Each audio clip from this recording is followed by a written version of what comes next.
మన ప్రభువు యేసుక్రీస్తు నామములో మీ అందరికీ నా హృదయపూర్వకమైన వందనాలు. దేవుడి దినమంతా మీకు తోడై ఉండి మిమ్మల్ని ఆశీర్వదించి దీవించి కాపాడునుగాక. హోసన్న అనుదినం దేవునితో క్లుప్త సందేశాలను వీక్షిస్తున్న మీ అందరినీ నా దేవుడు ఇంకా ఆత్మ సంబంధంగా ఆశీర్వదించి ఆత్మ సంబంధంగా స్థిరపరిచి అన్ని విషయాల్లో నా ప్రభు మీకు మేలును కలగచేయునుగాక. పరిశుద్ధ గ్రంథంలో నుండి 57వ కీర్తన మొదటి చరణము నుండి నేను చదువుతాను. మీ పరిశుద్ధ గ్రంథమైన బైబిల్ తెరచి చూడండి. నన్ను కరుణింపుము దేవా, నన్ను కరుణింపుము, నేను నీ శరణుజొచ్చి ఉన్నాను. ఈ ఆపదలు తొలగిపోవు వరకు నీ రెక్కల నీడన శరణుజొచ్చి ఉన్నాను. మహోన్నతుడైన దేవునికి, నా కార్యము సఫలము చేయు దేవునికి నేను మొరపెట్టుచున్నాను. రాజు అయిన దావీదు నోట నుండి జారవాలిన ఒక శ్రేష్టమైన మాట. దేవుని సన్నిధిలోనికి వెళ్ళి దావీదు ఒక చిన్న ప్రార్థన చేస్తున్నాడు.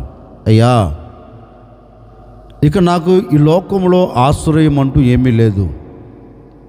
నేను ఎవరిని ఆశ్రయించట్లేదు. నేను ఎవరి మీద ఆధారపడట్లేదు. నేను నీ శరణుజొచ్చి ఉన్నాను. ఎందుకు అంటే నా చుట్టూ ఆపదలు చేరాయి. నా అనుకున్న వారే నా ప్రాణమును తీయ చూస్తున్నారు. గనుక ఎటు వెళ్ళినా నాకు ఆపదలే కలుగుతున్నాయి. ఈ ఆపద మధ్యలో నుండి నన్ను తప్పించవా? ఈ ఆపదలు తొలగిపోవునట్లుగా, ఈ ఆపదల మధ్య నుంచి నేను తప్పించబడినట్లుగా ఒకసారి నువ్వు నన్ను జ్ఞాపకం చేసుకోయ్యా. నేను నీ రెక్కల క్రిందికి వచ్చేస్తున్నాను. నీ రెక్కల నీడ నేను ఆశ్రయిస్తూ ఉన్నాను. ఈ ఆపదల మధ్య నుంచి నన్ను తప్పించు అని దావీదు దేవుని సన్నిధిలోనికి వెళ్ళి ఒక చిన్న ప్రార్థన చేస్తున్నాడు. నీవు తప్ప నాకు వేరొక ఆధారం లేదు. గనుక నీవు నన్ను తప్పిస్తావని, నీవు నా మొరను అంగీకరిస్తావని, నేను పెడుతున్న ఈ మొరను నీవు ఆలకించి అద్భుతం చేస్తావని, నా కార్యమును సఫలం చేస్తావని నేను నీ సన్నిధిలోనికి వచ్చి మొరపెడుతున్నాను. నాయనా, నా మొరను ఆలకించు అని దేవుని సన్నిధిలోనికి దావీదు వచ్చి మొరపెట్టడం ప్రారంభించారండి. దావీదుని అడిగామనుకో, దావీదు ఎందుకు నువ్వు దేవుని సన్నిధిలోనికి వచ్చి మొరపెడుతున్నావు అని దావీదుని అడిగితే దావీదు ఒకటే అంటాడండి, నా చుట్టూ ఆపదలు చేరాయి. ఈ ఆపదల మధ్యలో నుంచి నేను తప్పించబడినట్లుగా, ఈ ఆపదలు తొలగిపోవాలి అంటే నేను నా దేవునికి మొరపెట్టాలి. నేను నా దేవునికి మొరపెడితే తప్పక నా కార్యాలన్నీ ఆయన సఫలం చేస్తాడు అని దావీదు దేవుని సన్నిధిలోనికి వచ్చి తనకు కలుగుతున్న ఆపదల నిమిత్తం మొరపెట్టగా దేవుడు దావీదు చేసిన ప్రార్థనను ఆలకించి దావీదు పట్ల ఒక అద్భుతమైన కార్యము జరిగించారండి. దావీదు కోరికను, దావీదు ఆలోచనను, దావీదు ప్రార్థనను దేవుడు సఫలం చేసి ఉన్నారు. నిజమే, దావీదుకు కలిగినట్లుగా ఒకవేళ నీకు ఆపదలు కలిగాయేమో, ఆ ఆపదల మధ్యలో నుంచి నువ్వు దేవునికి మొరపెట్టగలిగితే, నీకు కలుగుతున్న ఆటంకాలు, నీకు కలుగుతున్న ఇబ్బందుల మధ్యలో నుండి నీవు దేవుని సన్నిధిలో చేరి మొరపెట్టగలిగితే ఆయన తప్పక నీ మొర అంగీకరిస్తాడండి. ఒకవేళ ఈనాటి వరకు నీ ప్రార్థన దేవుడు వినక, నీవు అనుకున్న కార్యం జరగక ఒకవేళ కృంగిపోతున్నావేమో. అందుకే సామెతల గ్రంథంలో కూడా ఒక మాట రాయబడింది, ఒక వ్యక్తి తను అనుకున్న కోరిక సఫలము కాకపోతే హృదయము నోచుకుంటుందంటండి. అంటే నేను ఇంతగా ప్రార్థన చేస్తున్నాను, ఇంతగా మొరపెడుతున్నాను, కానీ ఎందుకు నా కార్యం ఎందుకు సఫలపరచబడట్లేదు అని హృదయం బాధపడుతుందంటండి, హృదయం నోచుకుంటుందంటండి. నిజమే, ఇన్ని దినాల నుంచి నువ్వు ప్రార్థన చేస్తున్నా ఒకవేళ కార్యం జరగక నీ హృదయం నోచుకుంటూ వస్తుందేమో, నీ హృదయం బాధపడుతూ వస్తుందేమో. ఈరోజు ఒక చిన్న నిర్ణయం తీసుకొని మనసు విప్పి ప్రార్థన చేయి. ప్రభువా, నేను ఈ ఆపదలో మధ్యలో నలపబడుతున్నానయ్యా, ఈ ఆపదలు నేను తట్టుకోలేకపోతున్నాను.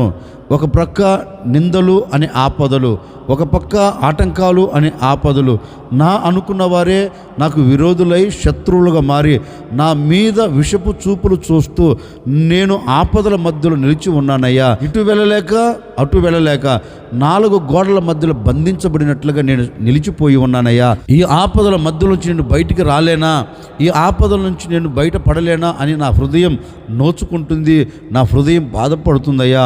ఒక్కసారి నువ్వు నా వైపు చూస్తే నేను వీటి మధ్యలో తప్పించబడుతాను అని ప్రార్థన చేసుకొని దేవుణ్ణి నువ్వు ఆశ్రయించగలిగితే, దావీదు అదేనండి, కలుగుతున్న ఆటంకాలను బట్టి దేవుణ్ణి ఆశ్రయించాడు, దేవుణ్ణి శరణజొచ్చాడు, దేవుని రెక్కల నీడకు వచ్చేసాడు. దేవుడు అంటారు, దావీదు నువ్వు నా రెక్కల క్రిందికి వచ్చావు గనుక నీవు చేసిన ఈ ప్రార్థన నేను విన్నాను, నీ కార్యం నేను సఫలం చేస్తాను అని. దావీదు కార్యం సఫలం చేశాడు కదా, మరి నీ కార్యం కూడా సఫలపరచబడాలి అంటే, నీవు అనుకున్నది గమ్యం చేరాలి అంటే, నీకు కలుగుతున్న ఆపదలు తొలగిపోవాలి అంటే, ఈరోజు దేవుణ్ణి ఆశ్రయించి దేవుని రెక్కల క్రిందకు నువ్వు రాగలిగితే, దేవుని వైపు నువ్వు చూడగలిగితే, దేవుని సన్నిధిలో నువ్వు మొరపెట్టగలిగితే, నిశ్చయముగా నీ ప్రార్థన విని నీ కార్యమును నా దేవుడు ఈ కార్యములన్నిటిని సఫలం చేయబోతూ ఉన్నాడు. నిశ్చయముగా నా దేవుడు నీ ప్రార్థన వినబోతూ ఉన్నాడు. విన్న ఆయన నీ కార్యములన్నిటిని సఫలము చేసి నీకు కలుగుతున్న ఆపదల మధ్యలో నుండి ఆయన నిన్ను నీ కుటుంబాన్ని తప్పించి నా దేవుడు ఘనతలోనికి తీసుకొని రాబోతూ ఉన్నారు. దావీదు దేవుని సన్నిధిలోనికి వెళ్ళి దేవుని సన్నిధిలో మనవి చేసినట్లుగా ప్రార్థించి మొరపెట్టి తన కార్యమును సఫలము చేసుకున్నట్లుగా ఈ దినాన నీవు కూడా ఆయన రెక్కల క్రిందికి వచ్చి ఆయనను ఆశ్రయించి మొరపెట్టగలిగితే నిశ్చయముగా నీ మొరను విని నీకు కలుగుతున్న ఆపదలన్నిటిలో నుంచి ఆయన తప్పించి నీ కార్యములన్నిటిని ఆయన సఫలం చేయబోతూ ఉన్నారు. మరి ఎవరి కార్యమును ఆయన సఫలం చేస్తాడు? పరిశుద్ధ గ్రంథములో నుండి ఒక మాట నేను మీకు జ్ఞాపకం చేస్తాను. యెషయా గ్రంథం 64వ అధ్యాయం 4వ వాక్యం నేను చదువుతూ ఉన్నాను. మీ పరిశుద్ధ గ్రంథమైన బైబిల్ తెరచి చూడండి. తన కొరకు కనిపెట్టు వాని విషయమై నీవు తప్ప తన కార్యము సఫలము చేయు మరి ఏ దేవునిని ఎవడు నే కాలమున చూచి ఉండలేదు. అట్టి దేవుడు కలడన్న సమాచారం మనుషులకు వినబడలేదు, అట్టి సంగతి వారికి తెలిసి ఉండలేదు. ఈ గ్రంథకర్త తన గ్రంథంలో ఒక శ్రేష్టమైన మాట రాస్తున్నారండి. ఎవరి కార్యం ఆయన సఫలం చేస్తారు అంటే లేఖనం అంటుంది, తన కొరకు కనిపెట్టుకొని ఉన్న వారి కోరికను వారి కార్యమును దేవుడు సఫలము చేస్తాడంటండి. ఈ యెషయా గ్రంథకర్త అంటాడు, అయ్యా నీ కొరకు ఎవరైతే కనిపెట్టుకొని బ్రతుకుతారో నా దేవుడు నాకు కార్యము చేస్తాడు, నా దేవుడు నా పట్ల అద్భుతం చేస్తాడు, నా దేవుడు ఆపదల మధ్య నుంచి నన్ను తప్పిస్తాడు, నా దేవుడు నాకు మేలు చేస్తాడు. ఎవరైతే నీ కొరకు కనిపెట్టి ఎదురు చూస్తారో, నీ కొరకు కనిపెట్టిన వాని విషయములో నువ్వు తప్పక కార్యము చేయుటకు సర్వశక్తి కలిగిన దేవుడవయ్యా. ఎందుకంటే ఏ దేవుడు కూడా లేడు, కనిపెట్టి ఎదురు చూస్తే కార్యము చేయగలిగిన దేవుడు ప్రపంచంలో లేడు. ఎందుకంటే అట్టి దేవుడు ఉన్నాడు అన్న నమ్మకం కూడా ఎవరికి లేదు. ఎందుకని నమ్మకం లేదు అంటే, ప్రపంచంలో నీవు తప్ప మరొక దేవుడు లేడు. నీవే దేవుడవు, నీవే ప్రభువుడవు, నీవే ఈ లోకానికి చక్రవర్తి గనుక నీకు సాటి అయిన వాడు, నీకు సమమైన వాడు ఈ ప్రపంచంలో ఎవ్వడు లేడయ్యా. నీకు సాటి పడగలిగిన వాడు ఎవ్వడు లేడు గనక ఏ కార్యము నువ్వు సఫలము చేయాలి అన్నా నీవు తప్ప వేరొక దేవుడు ప్రపంచంలో లేడు. అందుకని నీ కొరకు ఇక నా దేవుడు నా కొరకు తప్పక కార్యం చేస్తారు అని పూర్తిగా నీ మీద ఆధారపడిన ఏ ఒక్కరిని నీవు చెయ్యి విడిచిపెట్టకుండా వారి పట్ల నీవు కార్యము చేయుటకు సర్వశక్తి కలిగిన దేవుడవు అని యెషయా గ్రంథకర్త అంటాడండి. నిజమే, ఓ సేవకుడిగా నేను కూడా మీతో చెప్పాలనుకున్న మాట ఏంటంటే, బహుశా ఈనాటి వరకు నీవు ఎవరు కార్యం చేస్తారని ఎదురు చూస్తూ వచ్చావో, లోకంలో ఉన్న మనుషుల, లోకంలో ఉన్న అధికారుల, లోకంలో ఉన్న వ్యక్తుల, నా అనుకున్న వ్యక్తుల, నీ రక్త సంబంధికుల, ఎవరి వైపు చూచావు ఇప్పటి వరకు? ఎవరు కార్యం జరిగిస్తారని ఎవరి కొరకు నువ్వు కనిపెడుతూ వచ్చావు? ఎవరి కొరకు నువ్వు కనిపెట్టినా ఒకవేళ నీ కోరిక సఫలపరచబడలేదేమో. సఫలపరచబడలేదేమేంటి?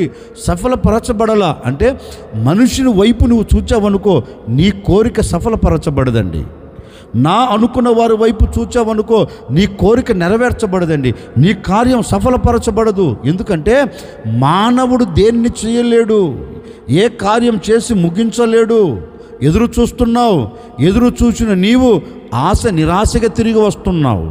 ఇది జరుగుతుందిలే అనుకున్నావు, జరగవలసినది నిలిచిపోయి కన్నీరు కారుస్తున్నావు. ఎందుకని అంటే నీవు చూడవలసిన దాని కొరకు నువ్వు చూడలేదు, చేయగలిగిన దేవుని కొరకు నువ్వు ఎదురు చూడలేదు. కనుకనే నీవు అనుకున్న కార్యం సఫలపరచబడలేదండి. నువ్వు మనసులో తలంచాలి, నా కార్యము చేయగలిగిన దేవుడు ప్రపంచంలో ఎవడైనా ఉన్నాడు అంటే నేను ఆరాధించే దేవుడే. ఏ మనిషి నా కార్యం సఫలం చేయలేడు. ఎందుకంటే అలాంటి దేవుడు ప్రపంచంలో లేడు.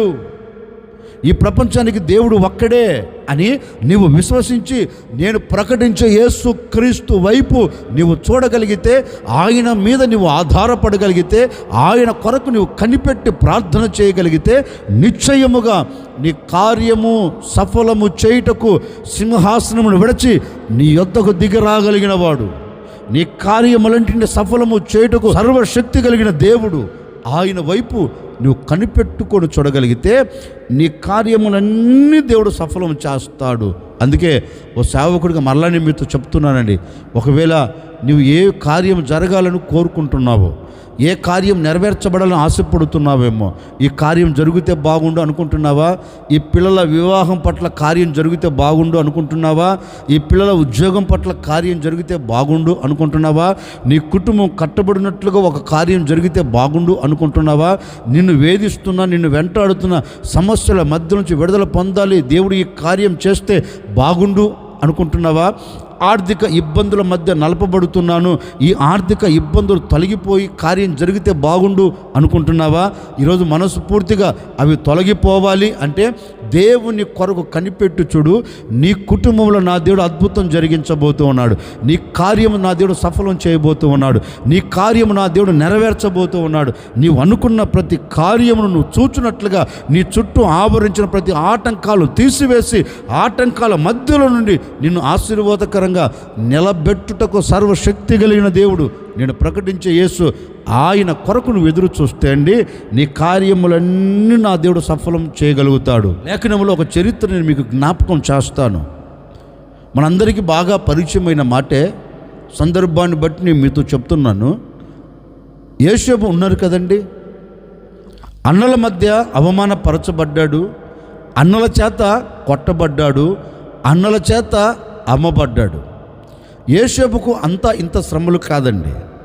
ఎన్ని శ్రమలు కలుగుతున్నా యోసేపు ఒకటే మనసులో తలంచాడు, నేను నా దేవుని కొరకు నేను ఎదురు చూస్తా, ఎందుకంటే ఆయన నా కార్యం సఫలం చేస్తాడు, ఆయన వైపు నేను ఎదురు చూస్తే నిశ్చయముగా నేను అద్భుతం చూడగలుగుతాను అని యోసేపు క్లిష్ట పరిస్థితులలో, యోసేపు కష్ట పరిస్థితులలో, యోసేపు కలిగిన అవమానమును తలంచుచు యోసేపు ఒక్కటేనండి దేవుని కొరకు ఎదురు చూస్తున్నాడు.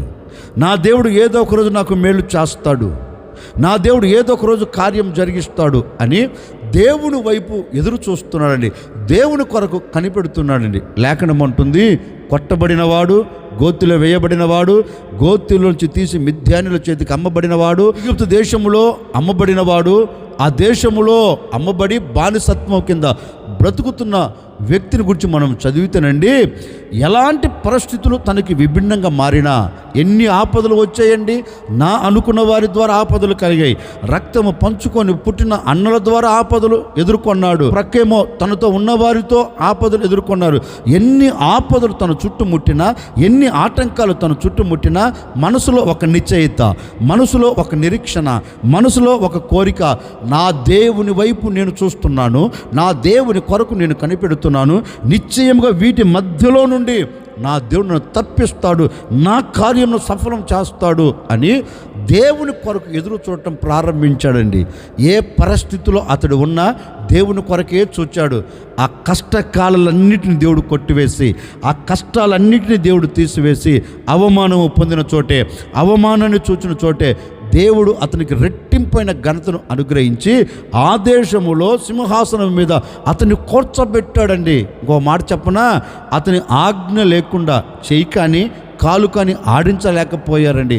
యోసేపుని అడిగామనుకో, ఎందుకు యోసేపు ఇన్ని శ్రమలు చూచావు కదా, ఈరోజు ఇంత దీవెన ఎందుకు చూడగలుగుతున్నావు అంటే యోసేపు ఒకటే అంటాడండి, ఈ కష్టములో నేను నా దేవుని కొరకు కనిపెట్టాను. ఎందుకంటే ఆయన తప్ప కార్యము చేయగలిగిన వాడు ప్రపంచంలో లేడు.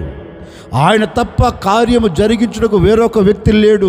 అందుకని నా కార్యం ఆయన సఫలం చేస్తాడని, నా కోరిక ఆయన సఫలం చేస్తాడని, నాకు కలుగుతున్న ఈ ఆటంకాల మధ్య నుంచి ఆయన తప్పిస్తాడని ఆయన కొరకు నేను కనిపెట్టాను గనుకనే నా దేవుడు ఈ స్థితిని దయచేశాడు అంటాడు.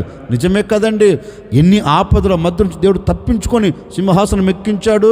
ఓ సేవకుడిగా నేను కూడా మీతో చెప్తున్నాను, వినండి. ఈనాటి వరకు ఏ కష్టం నీ చుట్టూ నిలబడిందో, ఏ ఆటంకాలు నీ కుటుంబం చుట్టూ నిలబడ్డాయో, ఒకవేళ నీ కుటుంబం పతనావస్థలోకి వెళ్ళాలని శత్రువులు చుట్టుముట్టి ఉన్నారేమో, ఆపదలు అడ్డుగా నిలబడిపోయి ఉన్నాయేమో, నీవు అడుగు ముందుకు వేయకుండా అడుగు వెనకకు వేయకుండా ఒకవేళ 4 గోడల మధ్య బంధించబడినట్లుగా శ్రమలు, అవమానాలు, ఆపదలు, ఆటంకాలు, ఇబ్బందులు, ఇక్కట్లు, అనారోగ్యం, అప్పు సమస్యలు ఇవన్నీ నీ చుట్టూ ముట్టివేసి అలాగే కృంగదీస్తున్నాయేమో, నాకు తెలియదండి. వీటన్నిటిని బట్టి నీవు దేవుని కొరకు కనిపెట్టి చూడగలిగితే ఇవన్నీ కలుగుతున్నా నీ హృదయంలో ఆలోచన కలగాలి, నేను ఆరాధించే దేవుడు సజీవుడు, నేను నమ్ముకున్న దేవుడు శక్తిమంతుడు, నేను ఆశ్రయించిన దేవుడు సమర్థత కలిగిన దేవుడు, వీటన్నిటిలోంచి నా దేవుడు తప్పక విడిపించుటకు సమర్థత కలిగిన వాడు, తప్పించుటకు సర్వశక్తి కలిగిన దేవుడు, ఈ చోట నుంచి నా దేవుడు నన్ను విడిపిస్తాడు అనే ఒక ఎదురుచూపు ఆయన వైపు నువ్వు చూడగలిగితే, ఆయన వైపు చూచి ఆయన మీద ఆధారపడగలిగితే నిశ్చయముగా నీ కష్టములోంచి నేను లేవనెత్తబోతూ ఉన్నాడు, నీ సమస్యల మధ్యలోంచి నేను లేవనెత్తబోతూ ఉన్నాడు, నీ ఆటంకాల మధ్య నుంచి లేవనెత్తబోతూ ఉన్నాడు, పడిపోయిన స్థితిలోంచి లేవనెత్తి ఆశీర్వాదకరమైన చోట నేను నిలబెట్టుటకు సర్వశక్తి కలిగిన దేవుడు నేను ప్రకటిస్తున్న యేసుక్రీస్తు. ఆ యేసుక్రీస్తు మీద ఆధారపడితే నీ కష్టం తొలగిపోవునుగాక, నీ ఇబ్బందులు తొలగిపోవునుగాక, సమస్యల మధ్యలోంచి నా దేవుడు తప్పించి ఒక శ్రేష్టమైన చోట నిన్ను నిలబెట్టునుగాక. అందుకే యెషయా గ్రంథకర్త అంటాడు, తన కొరకు, అయ్యా నీ కొరకు ఎదురు చూచుచు, నీ కొరకు కనిపెట్టుకొనుచు ఉన్న వ్యక్తుల కార్యమును తప్పక నువ్వు సఫలం చేస్తావు అన్నట్లుగా, ఆయన వారి కార్యమును సఫలం చేసినట్లుగా నా ప్రభువు కూడా అండి ఈ దినము నుండి, ఈ క్షణము నుండి మీ కార్యాలన్నిటిని దేవుడు సఫలం చేయబోతూ ఉన్నాడు. నిశ్చయముగా ఆయన కొరకు ఏ వ్యక్తి అయితే ఎదురు చూస్తాడో, నీ శ్రమలలో నీవు ఆయన కొరకు ఎదురు చూడు, నీ కష్టములో నీవు ఆయన కొరకు ఎదురు చూడు. నీవు ఆయన కొరకు ఎదురు చూస్తున్నావు గనక ఆయన నీ కొరకు దిగి వచ్చి నీ పట్ల నా ప్రభు కార్యము చేసి ముగించబోతూ ఉన్నాడు. ఈ దినము నుండి నా దేవుడు మీ కార్యాలన్నీ సఫలం చేయబోతూ ఉన్నాడు. కనుక నీవు చేయవలసింది ఒక్కటే, ఆయన సురక్షితమైన రెక్కల క్రిందకి నువ్వు వచ్చి ఆయనను ఆశ్రయించి నీవు మహోన్నతుడైన దేవునికి మొరపెట్టగలిగితే మీ కార్యాలన్నీ సఫలం చేయబోతూ ఉన్నాడు, మీ కార్యాలన్నీ నెరవేర్చబోతున్నాడు. ఓ సేవకు నిండు మనసుతో కోరుకొని మిమ్మల్ని ఆశీర్వదించి ఈ మాట ముగిస్తున్నాండి. ఈ దినము నుండి మీరు అనుకున్న ప్రతి కార్యం నెరవేర్చబడునుగాక, సఫలపరచబడునుగాక, జరుగునుగాక. నిశ్చయంగా మీరు అనుకున్న గమ్యం మీరు చేరుదురుగాక. ఆశ్చర్యకరుడా మీకు స్తోత్రాలు చెల్లిస్తూ ఉన్నాను. మీరంతైనా సర్వశక్తి కలిగిన దేవుడవు. కష్టకాలంలో ఇబ్బందులు నిన్ను ఆశ్రయించి నీ సన్నిధిలో మొరపెడితే మా మొరను విని మా కార్యమును సఫలము చేస్తారు. మీ లేఖనాలు సెలవిచ్చినట్లుగా మా కార్యం సఫలపరచబడాలి అంటే మేము మీ కొరకు కనిపెట్టుకొని ఉండగలిగితే మీరు మా కార్యాలన్నింటిని సఫలం చేస్తారు మీ లేఖనాలు సెలవిచ్చినట్లుగా నాయన. ఎందరైతే నీ కొరకు కనిపెట్టుకొని ఎదురు చూస్తున్నారో ప్రతి వారి కార్యం సఫలపరచబడునుగాక, ప్రతి వారి పట్ల మేలు జరుగునుగాక, ప్రతి వారి పట్ల అద్భుతం జరుగునుగాక, ప్రతి కుటుంబం దీవెనకరంగా సాగి వెలునుగాక.